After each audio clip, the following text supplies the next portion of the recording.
له ومن يضلله فلا هادي له ونشهد أن لا إله إلا الله وحده لا شريك له ونشهد أن سيدنا ونبينا ومولانا محمدا عبده ورسوله صلى الله تعالى عليه وعلى آله وأصحابه أجمعين أما بعد فقد قال الله تبارك وتعالى في القرآن الكريم أعوذ بالله من الشيطان الرجيم بسم الله الرحمن الرحيم أولئك عليهم صلوات من ربهم ورحمة وأولئك هم المهتدون قال النبي صلى الله عليه وسلم قلب مؤمن أرش الله أو كما قال رسولنا صلى الله عليه وسلم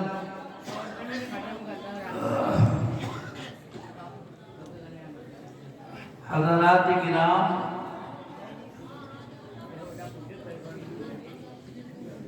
چار روز سے ہم اور آپ ہمارے حضرت، ہمارے قبلہ و کعبہ، شفیع غوث اعظم سیدنا فیض بخش عالمیہ شاہ درگاہی محبوب الہی رحمت اللہ علیہ کا عرس منا رہے ہیں، اور یہ 4 روزہ محافل کی یہ آخری تقریب ہے۔ کچھ دیر کے بعد وصال کل کی تیاری ہونا ہے۔ تھوڑی دیر کے لیے میں آپ کے سامنے حاضر ہوا ہوں۔ میری وفات ہی کیا، یہ تو اللہ کا کرم ہے اور حضرت کی عنایات اور توجہات، ورنہ اب اس وقت کیا کہا جائے اور کیا سنا جائے۔ بس میری حالت تو اس وقت ایسی ہے کہ جیسے آپ نے سنا ہے اور میں نے سنایا ہے کہ بالار یوسف کے اندر یوسف علیہ السلام کو جب بیچنے کے لیے لایا گیا اور دنیا کے بڑے بڑے شاہ یوسف علیہ السلام کی بولی لگانے آئے، بالار مصر ہے، یوسف علیہ السلام کو بیچا جا رہا ہے، خریدار دنیا کے بڑے بڑے بادشاہ آئے ہیں، تو ان خریداروں کے اندر ایک بوڑھی عورت بھی آ گئی۔ تو لوگوں نے اس سے کہا کہ بوڑھی عورت تم یہاں کیوں آئی ہے؟ تو اس نے کہا کہ میں یوسف علیہ السلام کی بولی لگانے آئی ہوں۔ تو لوگوں نے کہا تجھے معلوم ہے کہ خریدار کون ہے؟ دنیا کے بڑے بڑے بادشاہ آئے ہیں، بولی کس کی لگائی جا رہی ہے؟ یوسف علیہ السلام کی، بازار مصر کے اندر۔ تیری اوقات ہے کہ تم یوسف کو خرید لے گی؟ تیری اوقات ہے؟ اس بوڑھی عورت کا جو جواب تھا وہی جواب میرا ہے۔ اس بوڑھی عورت نے کہا تھا کہ مانا کہ میں یوسف کو خرید نہیں سکتی، مانا کہ میری حیثیت نہیں ہے، میری اوقات نہیں ہے کہ میں یوسف کو خرید لوں، لیکن بولی تو لگا سکتی ہوں، بولی تو لگا سکتی ہوں۔ اس لیے بولی لگا رہی ہوں، کل کو اللہ رب العزت فرمائے گا بلاؤ یوسف کے خریداروں کو، تو یوسف کے خریداروں کے اندر میرا بھی نام آ جائے۔ اس لیے میں بھی آپ کے سامنے تھوڑی دیر کے لیے حاضر ہو گیا ہوں۔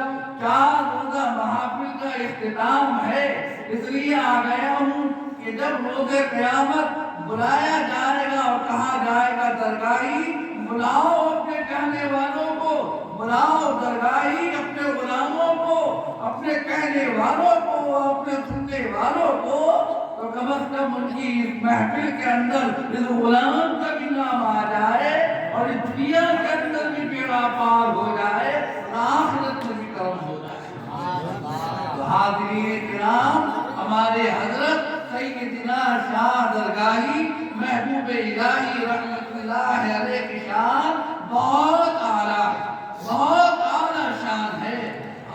اس مختصر سے وقت کے اندر نہ ان کی شان کو بیان کیا جا سکتا۔ اللہ نے جیسا نام عطا فرمایا تھا فیض بخش، ایسے ہی فیض بھی عطا فرمایا، اور اس فیض بخش کی زندہ مثال ہمارے اور آپ کے سامنے ہے۔ 218واں عرس ہم اور آپ منا رہے ہیں۔ محبوب الہی کا فیض جیسے کل جاری تھا ایسے ہی آج بھی جاری ہے، اور انشاءاللہ صبح قیامت تک جاری اور جاری رہے گا۔ ہم پر لینے والے ہو جائے جو اللہ نے یاد دینے والوں کو عطا فرمایا ہے، اللہ وہ آنکھیں ہمیں بھی عطا فرما دے، وہ دل ہمیں بھی عطا فرما دے، انشاءاللہ محبوب الہی کا فیض ایسے ہی عطا فرما دے۔ بس شرط یہ ہے کہ یہاں آؤ تو عقیدت کے ساتھ، محبت کے ساتھ، خلوص کے ساتھ، نیک نیتی کے ساتھ۔ ان آستانوں کی کنڈیوں کے اوپر بھی کپڑا بنا ہوتا تھا، کنڈیوں کا بھی شور انہیں برداشت نہیں تھا۔ یہ وہ آستانے ہیں، لہذا یہاں پر بڑی عقیدت کے ساتھ، محبت کے ساتھ، خاموشی کے ساتھ سر جھکا کر ادب و احترام سے بیٹھ جاؤ، اور اس طرح بیٹھ جاؤ کہ اگر یہ تمہارے سامنے ہوتے تو تم کس طریقے سے ان کے سامنے آتے۔ اسی عقیدت و محبت کے ساتھ یہاں حاضری دو، انشاءاللہ یہ تمہارے دل کی دنیا بھی سنوار دیں گے، اور انشاءاللہ ان کا کرم ہو گیا، ان کی عطا ہو گئی، تو آخرت کے اندر بھی ہم اور آپ انہی کے ساتھ ہوں گے۔ میں نے جمعے میں بھی عرض کیا تھا، میں پھر سنا رہا ہوں، حضرت کی شان تو بہت اعلیٰ ہے۔ حضرت جیسے شان کے اعتبار سے اعلیٰ ہے، نام کے اعتبار سے اعلیٰ ہے، ذات کے اعتبار سے اعلیٰ ہے، صفات کے اعتبار سے اعلیٰ ہے، تو بھائی وہ تو بہت اعلیٰ چیزیں رہی۔ میں نے جمعے میں بھی سنایا تھا، مجھے ایک بزرگ نے واقعہ سنایا اور کہا مولانا صاحب کتابوں میں تو تم نے حضرت کو بہت پڑھا ہوگا، لاؤ آج میں تمہیں بزرگوں کا بھی ایک واقعہ سنا دیتا ہوں۔ میں نے کہا سنائیے۔ کہنے لگے مولوی صاحب ہمارے کسی بزرگ کا انتقال ہو گیا اور ہم نے یہاں پر یہ کہا کہ ہمیں قبر کی جگہ دے دی جائے۔ کہتے ہیں کہ قبر کی جگہ مل گئی، ہم نے قبر کھدوانا شروع کری۔ قبر جتنی کھد رہی ہے، مزدور جتنی قبر کھود رہا ہے، اتنی ہی قبر میں سے خوشبوئیں نکل رہی ہیں، اتنی ہی قبر میں سے خوشبوئیں نکل رہی ہیں۔ کہتا ہے کہ قبر کھودنے والا وہ حیران ہوا، اس نے اپنا پھاوڑا روک دیا، اس نے کہا صاحب یہاں کوئی اور بات ہے، میں قبر نہیں کھودوں گا۔ تو ہم نے اس سے کہا کہ جو تم مانگ رہا ہے ہم تجھے دے دیں گے، اس سے زیادہ دے دیں گے، بس تو ہماری قبر تیار کر دے جلدی۔ لہذا اس نے قبر تیار کری، قبر تیار ہو گئی، وہ اپنے رشتہ دار کو، اپنے عزیز کو لے کر آئے اور دفن کر دیا۔ جب دفن سے فارغ ہو گئے تو پوچھا گیا یہ بتاؤ کہ اس مقام پر خوشبو کیوں آ رہی تھی؟ یہ راز ہماری سمجھ میں نہیں آیا۔ تو بتانے والوں نے بتایا یہ راز یہ ہے کہ جس مقام پر تم نے اپنے عزیز کی قبر تیار کروائی ہے، اپنے عزیز کو دفن کروایا ہے، اس مقام پر ہمارے حضرت شاہ درگاہی محبوب الہی رحمت اللہ علیہ کو غسل دیا گیا۔ تو بھائی جس مقام پر غسل دیا جا رہا ہے وہ مقام مہک رہا ہے، اور جس مقام پر جس میں پاک رکھا ہوگا وہ مقام کتنا اعلیٰ ہوگا۔ حاضرین کرام حضرت کی شان بہت اعلیٰ ہے، بہت اعلیٰ ہے، بس شرط یہی ہے کہ عقیدت کے ساتھ، محبت کے ساتھ، خلوص کے ساتھ، نیک نیتی کے ساتھ۔ حضرت کی شان حضرت کے پیر و مرشد کی زبانی سنو، خود فرما رہے ہیں حضور حافظ شاہ جمال اللہ صاحب رحمت اللہ علیہ، فرمایا میرے درگاہی کا مقام، میرے درگاہی کی شان اللہ رب العزت کے یہاں ایسی ہے کہ جیسے ستاروں کے انجمن میں مہتاب کا مقام ہوتا ہے، اللہ نے وہ شان میرے محبوب الہی کو عطا فرمائی۔ اور فرمایا میرا دل یہ چاہتا ہے، میرا دل یہ چاہتا ہے میں اگر کسی کا مرید ہوتا تو درگاہی کا مرید ہوتا۔ یہ حضور حافظ شاہ جمال اللہ صاحب رحمت اللہ علیہ فرما رہے ہیں مرید پیر کو چاہے یہ تو سمجھ میں آتی ہے بات، لیکن اگر پیر کسی مرید کو چاہ رہا ہے بتاؤ اس مرید کا کیا عالم کیا مقام ہوگا۔ کہ خود پیر و مرشد فرما رہے ہیں کہ میرا دل یہ چاہتا ہے کہ اگر میں کسی کا مرید ہوتا تو درگاہی کا مرید ہوتا۔ تو نے دیوانہ بنایا تو میں دیوانہ بنا، تو نے دیوانہ بنایا تو میں دیوانہ بنا۔ تو بھائی یہ مقام اللہ نے اللہ والوں کو عطا فرمائے ہیں۔ محبوب الہی کی شان بہت اعلیٰ شان ہے، بس بھائی کسی ایک کا ہونا پڑتا ہے، کسی ایک کا ہونا پڑتا ہے۔ جو در پکڑ لو اس در کو مضبوطی کے ساتھ پکڑو، اس در کو مضبوطی کے ساتھ پکڑے رہو، قائم رہو، اسی پر جمے رہو۔ انشاءاللہ اگر ان کے بن کر رہو گے تو دنیا بھی یہیں سے ملے گی، خبر بھی یہیں سے سمجھے گی، اور میدان محشر میں بھی یہ تمہیں اپنے ساتھ لے جائے گا۔ اور اگر ادھر ادھر پھرتے رہو گے تو دنیا تو مل جائے گی مگر آخرت کو کچھ ملنے والا نہیں۔ کسی ایک کا ہونا پڑے گا، ان کے ہو تو انہی کے ہو جاؤ، اور جب ان کے ہو جاؤ گے تو پھر کمال دیکھنا کیا کمال ہوتا ہے، اس کا رنگ ہی الگ ہوگا، اس کا نظارہ ہی الگ ہوگا جو بیان نہیں کیا جاتا۔ حضرت سیدنا خواجہ قطب الدین بختیار کاکی رحمت اللہ علیہ دہلی میں مزار پاک ہے آپ کا، ان کے مرید و خلیفہ ہیں حضرت بابا فرید گنج شکر رحمت اللہ علیہ۔ حضرت خواجہ قطب صاحب شاہ قطب الدین رحمت اللہ علیہ بیمار ہو گئے، اور اس بیماری کا عالم اتنی کمزوری ہو گئی، اتنا بخار ہو گیا اٹھنے کے بھی قابل نہ رہے۔ تو آپ نے اپنے مرید و خلیفہ حضرت بابا فرید گنج شکر رحمت اللہ علیہ کو بلایا اور فرمایا فرید فلاں عطار کی دکان پر جاؤ اور ہمارے لیے دوا لے آؤ۔ پیر و مرشد کا حکم تھا، دوا لینے چل دیے۔ عطار کی دکان پر پہنچے، حالات بیان کیے، دوا لے لی، دوا لے کر باہر نکلے تو یہ قافلہ آ رہا تھا، اور اس قافلے کے اندر کوئی اعلان کرنے والا یہ اعلان کر رہا تھا کہ اس قافلے میں آج اتنے بڑے بزرگ آ رہے ہیں، اتنے بڑے بزرگ شامل ہیں کہ جو ان کا دیدار کر لے گا اللہ اسے جنت عطا فرما دے گا۔ لیکن جب بابا صاحب رحمت اللہ علیہ نے یہ سنا تو بجائے قافلے میں جانے کے، ان بزرگ سے ملنے کے، عطار کی دکان کے اندر گئے اور چھپے رہے۔ جب قافلہ نکل گیا اور چلا گیا تو باہر نکل کر آئے، معلوم کرا کہ بھائی یہ بتاؤ قافلہ کدھر کو گیا ہے؟ لوگوں نے کہا ادھر کو گیا ہے، تو آپ الٹے گئے۔ بہت دیر کے بعد جب آپ خواجہ قطب الدین بختیار کاکی رحمت اللہ علیہ کی بارگاہ میں حاضر ہوئے تو خواجہ قطب صاحب نے فرمایا فرید کیا بات ہے، بڑی دیر ہو گئی دوا لینے میں؟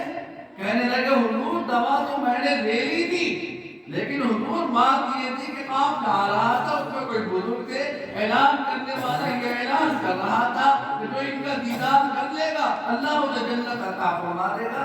ارے فرید تم نے دیدار کرا یا نہیں کرا؟ حضور میں نے دیدار نہیں کرا۔ ارے بھائی کیوں نہیں کرا؟ دیدار کر لیتا، اتنے بڑے بزرگ تھے، اگر ان کے دیدار میں دیدار الہی ہو رہا ہے تو کیا تعجب کی بات ہے، کر لیتا۔ حضور خواجہ بابا فرید گنج شکر رحمت اللہ علیہ رونے لگے اور رو کر کہنے لگے حضور اب مجھے کسی کے دیدار کی ضرورت نہیں، حضور مجھے کسی کے دیدار کی ضرورت نہیں ہے، حضور آپ مل گئے، خدا مل گیا، آپ مل گئے، رسول اللہ مل گئے، آپ مل گئے، کائنات مل گئی، اب مجھے کسی کی پرواہ کی ضرورت نہیں ہے، آپ راضی ہو جائیں، آپ راضی ہو گئے تو خدا راضی یہ کہنا تھا خواجہ قطب صاحب اسی حالت میں اسی کمزوری میں جوش میں آ جاتے ہیں، اٹھ کر کھڑے ہو جاتے ہیں اور سینے سے لگا لیتے ہیں اور فرماتے ہیں فرید کیا کہہ رہے تھے وہ؟ حضور یہ کہہ رہے تھے کہ قافلے میں بزرگ ہے جو ان کا دیدار کر لے گا اللہ اسے جنت عطا فرما دے گا۔ ارے فرید آج ہم تجھے دعا دیتے ہیں، آج ہماری دعا بھی سن لے، آج اس فقیر کی دعا بھی سن لے۔ وہ یہی تو کہہ رہے تھے کہ جو ان کا دیدار کر لے گا اسے خدا مل جائے گا۔ ارے فرید فقیر کی دعا یہ ہے، تیرے ساتھ یہ دعا ہے کہ جو تیری چوکھٹ سے گزر جائے گا اللہ اسے جنت عطا فرما دے گا۔ یہ اللہ والوں کی زبان ہوتی ہے، جو اللہ والوں کی زبان سے نکل جاتا ہے وہ خدا کا کہنا ہوتا ہے۔ گفتہ او گفتہ اللہ بول، گھر کا دھرکو میں عبداللہ بول، بظاہر آواز بندے کا حلف جاتی ہوتی ہے لیکن بندہ نہیں بولتا ہوتا ہے، وہ خدا بولتا ہوتا ہے۔ محبوب الہی شاہ درگاہی اگر یہ فرما رہے ہیں کہ کوئی کتنا ہی بیمار ہو، کتنا ہی پریشان ہو، کتنا ہی مشکل میں ہو، صرف میرا نام پڑھ کر پھونک دینا اللہ شفا عطا فرما دے گا۔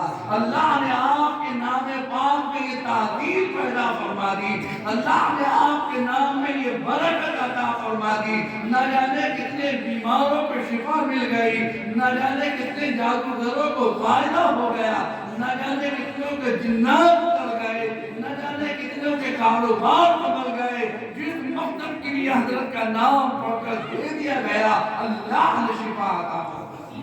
آج اگر محبوب الہی کے نام میں یہ شفا ہے تو یہ ایسے ہی نہیں آ گئی ہے، محبوب الہی نے اپنے آپ کو فنا کر دیا، محبوب الہی نے اپنے آپ کو خاک کر دیا، محبوب الہی نے اپنا وطن مٹا دیا، اپنا نام مٹا دیا، اپنا خاندان مٹا دیا صرف اللہ کی رضا کے خاطر۔ اور جب اللہ کی رضا حاصل ہو گئی تو ایسی رضا حاصل ہو گئی کہ اللہ نے فرما دیا رضی اللہ عنہم ورضوا عنہ، اب اللہ ان سے راضی ہے اور یہ اللہ سے راضی ہے۔ حاضرین اکرام، یہ اللہ رب العزت مقام عطا لہذا کسی ایک کا ہونا پڑتا ہے۔ جب تم کسی ایک ہو جاؤ گے تو اللہ ہماری دنیا کو بھی سنوار دے گا، ہماری آخرت کو بھی سنوار دے گا۔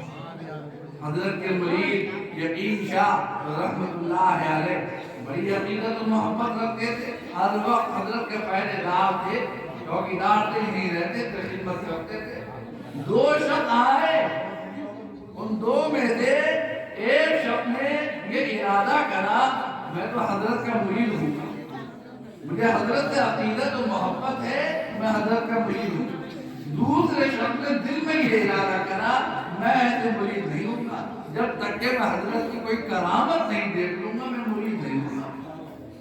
دونوں حضرت کی بارگاہ میں حاضر ہوئے، بیٹھے، ملاقات کری، کہا حضرت مرید ہونا چاہتے ہیں؟ حضرت نے ایک کو مرید کر لیا، دوسرے کو مرید نہیں کیا۔ فرمایا یقین شاہ آپ کا مرید خلیفہ، جاڑوں کا زمانہ ہے، سب ٹھنڈ پڑ رہی ہے، یقین شاہ ہمارے سرحانے تکیے کے نیچے دو آم رکھے ہوئے ہیں، اس بے یقین شاہ کو دے دو اور ہمارے دربار سے نکال دو۔ اس لیے کہ دل کے اندر ارادہ کر کے آیا تھا پہلے میں حضرت کو آزماؤں گا، جاڑوں کے زمانے میں حضرت سے آم مانگوں گا، اس لیے کہ آم کا زمانہ تو ہے نہیں، حضرت دے نہیں پائیں گے، لہذا حضرت کا مذاق بن جائے گا۔ فرمایا حیرت کے اندر معافی مانگ رہا ہے، جاڑوں کے زمانے میں جانے والے حیرت کے اندر ہے، حضرت کا حکم ہے، جاتے ہیں تکیہ اٹھاتے ہیں، دو آم رکھے ہوئے ملتے ہیں، دو آم دے دیے جاتے ہیں اور اسے دربار سے نکالتے ہیں۔ یہاں پر عقیدت سے آؤ، محبت سے آؤ، خلوص سے آؤ، آزمانے کی نیت سے مت آنا، اللہ والوں کو کبھی مت آزمانا، یہ اللہ کے دوست ہیں، یہ اللہ کے ولی ہیں، اللہ ان کے اندر ہے، یہ خدا کے اندر ہے، یہ فنا ہے ایک دوسرے کے اندر، ایسے فنا ہو گئے، ایسے فنا ہو گئے کہ اللہ کے رسول علیہ السلام نے فرما دیا کہ جب بندہ خدا کا ہو جاتا ہے تو خدا بھی یہ فرماتا ہے کہ میں بندے کی زبان بن جاتا ہوں، میں بندے کے ہاتھ بن جاتا ہوں، میں بندے کے پاؤں بن جاتا ہوں۔ وما رمیت اذ رمیت ولکن اللہ رمی۔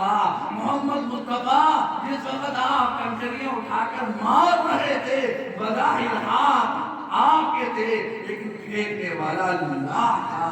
ان الذین یبایعونک انما یبایعون اللہ۔ اے محبوب، جو آپ کے ہاتھ میں ہاتھ دیتے ہیں بظاہر ہاتھ آپ کا ہوتا ہے لیکن حقیقت میں ہاتھ اللہ کا ہوتا ہے، اللہ کا ہاتھ ہوتا ہے۔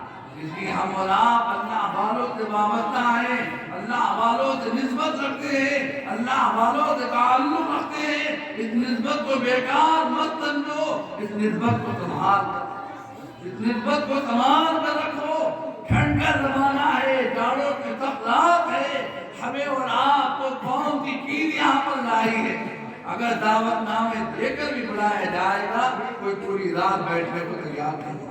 4 روزہ اس ٹھنڈ کے اندر ٹھنڈے فرش پہ بیٹھے ہو، کس کے لیے بیٹھے ہو؟ صرف حضرت کی رضا کے لیے بیٹھے ہو، اس لیے بیٹھے ہو۔ یہ عورتیں آئی ہوئی 4 دن سے یہاں پر ہیں، یاد کر رہی ہے، کوئی قرآن کریم پڑھ رہا ہے، کوئی وظیفے پڑھ رہا ہے، کوئی درود پڑھ رہا ہے، صرف اس لیے کہ حضرت آپ کی رضا ہمیں مل جائے، حضرت آپ راضی ہو جائے۔ اگر آپ راضی ہو گئے تو رب راضی ہو جائے گا، حضرت آپ اپنی رضا عطا فرمائیں۔ لہذا اس نسبت کو بیکار مت کرو۔ ہو سکتا ہے نماز کام نہ آئے، ہو سکتا ہے کہ روزہ کام نہ آئے، ہو سکتا ہے کہ حج کام نہ آئے، لیکن محبوب الہی کے دربار کی محفل قبول ہو جائے تو اللہ رب العزت دونوں جہاں میں کامیابی عطا فرمائے۔ اعمال کچھ قابل نہیں ہے بھائی، گناہگار ہے، سیاہکار ہے، کرتابہ قصوروار ہے، لیکن اللہ نے ہمیں اور آپ کو ان اولیاء کرام کی وابستگی عطا فرمائی، ان کی نسبت عطا فرمائی، ان کا ہاتھ غلاموں میں ہمارا نام لکھ دیا۔ یہ بڑے کرم کی بات ہے، یہ بڑے کرم کی بات ہے۔ نسبت کیا ہوتی ہے ہم اور آپ خوب جانتے ہیں، یہ نسبت کوئی بیکار مت، اور نسبت سمجھنا ہے حضرت عمر سے پوچھو، حضرت عمر سے پوچھو۔ خانہ کعبہ کے سامنے کھڑے ہیں، حجر اسود سامنے ہے، ہم تو پھر بھی اللہ والے کا آستانے پر جا کر ہمارا یہ عقیدہ ہے کہ جسم کے اندر ایک جسم رکھا ہوا ہے تو محبوب الہی کا ہے۔ حضرت عمر سے پوچھو، حجر اسود کے سامنے کھڑے ہو کر اس پتھر سے باتیں کر رہے ہیں، کوئی بے جان ہے، کسی کام کا نہیں ہے، اور اس سے کہہ رہے ہیں اے پتھر تو بھی اور پتھروں کی طرح ایک بے جان پتھر۔ عمر پتھر سے باتیں کر رہے ہیں اور کہہ رہے ہیں تو بھی اور پتھروں کی طرح ایک بے جان پتھر ہے، صرف اور صرف تجھے میں اس لیے چن رہا ہوں کہ میرے محبوب کے لبوں نے تجھے چنا ہے، میرے محبوب کے لب کس سے لگ گئے، چنا ہے، بس اس نسبت سے تجھے حجر اسود کہا جاتا ہے۔ نسبت سمجھنا ہے، نسبت کو سمجھ لو کہ نسبت کیا چیز ہوتی ہے۔ حضور غوث اعظم پیران پیر دستگیر رحمت اللہ علیہ خانہ کعبہ کا طواف کر رہے ہیں اور طواف سے فارغ ہو کر کہتے ہیں اللہ میں تجھ سے ایک دعا کر رہا ہوں، میری دعا قبول فرما۔ کیا دعا فرمائی تھی؟ اے اللہ جو میرا ماننے والا ہے، اے اللہ جو مجھ سے محبت رکھنے والا ہو، جو مجھ سے نسبت رکھنے والا ہو، تو اسے اس وقت تک موت مت دینا جب تک کہ اس کا خاتمہ ایمان سے بنا۔ حضور غوث اعظم پیران پیر دستگیر کی دعا اللہ نے قبول فرمائی۔ سلسلہ قادریہ کی یہ خاص برکت ہے، اللہ رب العزت کرم فرماتا ہے اور مرنے سے پہلے زبانوں کو پر ہوتا ہے کلمہ طیبہ لا الہ الا اللہ محمد رسول اللہ۔ نسبت کیا ہے؟ نسبت کو سمجھنا ہے۔ میں نے سنایا تھا، پھر سنا رہا ہوں، حضرت امام علی مقام امام حسین رضی اللہ تعالیٰ عنہ اور حضرت عمر رضی اللہ تعالیٰ عنہ کے صحابزادے دونوں کھیل لائیں، آپس میں کھیل لائیں، کھیلتے کھیلتے ناراضگی ہو گئی اور اس ناراضگی میں غصے میں امام علی مقام امام حسین نے یہ فرما دیا کہ تو بھی میرا